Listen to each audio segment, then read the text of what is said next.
මේ බබා මම ළඟදී මේ ටීවී එකේ ප්‍රෝග්‍රෑම් එකක් බැලුවා. ඒකේ තියෙන සාත්තර කියන විදිහ අත බලන්න. හරිද?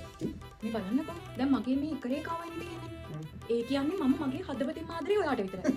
ඇත්තානේ ඔයා විහිළුවකට ගන්න එපා. ඔව් කිව්වේ. ඒ වෙබ් ප්‍රෝග්‍රෑම් එකේ හිටපු මේ කෙනා තමයි කිව්වේ. දැන් මේ රේඛාවෙන් කියන්නේ මම ඔයාට හදවතින්ම ආදරේ. ඒ කියන්නේ මගේ හිතේ ඉන්නේ ඔයාම විතරයි.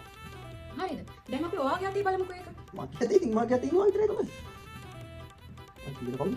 ඔයාගේ රේඛා දෙකක් තියෙනවනේ. What? මේ එකයි දෙකයි. ඉන්නනේ මං ඉපදෙනකොට තිබිච්ච අනේ නෝ. බබා මේ ඔයාගේ හිතේ ඉන්නේ මම විතරක් නෙමෙයි කවුද අනිත් එක්කෙනා?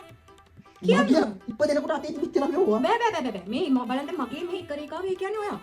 ඔයාගේ මේ දෙකක් තියෙනවා කියන්නේ තව කෙනෙක් ඉන්නවනේ කරුණා කරලා කියන්න මට. ට්‍රැක් දානේ වාට. අනේ කියන්න කවුද ඔයාගේ හිතේ ඉන්නේ? පිස්සුද? අනේ මේ කියන්නකෝ. ට්‍රැක් දානේ වාට මොකද? ඇත්තටම අත් එක්ක ඉඳලා තේරුම්න්නේ නැහැ. කියනවද නැද්ද? කවුද ඇයි ඔයාගේ අනේ මං හිතේ ඉන්නේ? ඉපදෙනකොට මගේ අතේ තිබිච්ච නෝ මම ඔයා මේවා ඉපදෙනකොට කතාවක් නෙමෙයි අර ප්‍රෝග්‍රෑම් එකේ ටූ විදිහට මේ දැන් මේ රේඛා දෙකක් තියෙනවා කියන්නේ ඔයාගේ හිතේ දෙන්නෙක් ඉන්නවා. Ayodima. මගේ ට්‍රැක් දානේ. ඒ රේඛා දෙක පෙනිපෙනිම මේ මිනිස්සයා මේක පිළිගන්නේ නැහනේ. මේ මිනිස්සයාට ෂුවර් එකටම වෙන සම්බන්ධයක් තියෙනවා. තමසේ ඕන මගලක් කරගන්නවකෝ. මම යනවා අපේ අම්මලගේ ගෙදර. මම ගියාම කොහමද ඕන මගලක් කරගන්නේ? මම යනවා. What a fucking man you are, oh, and what a man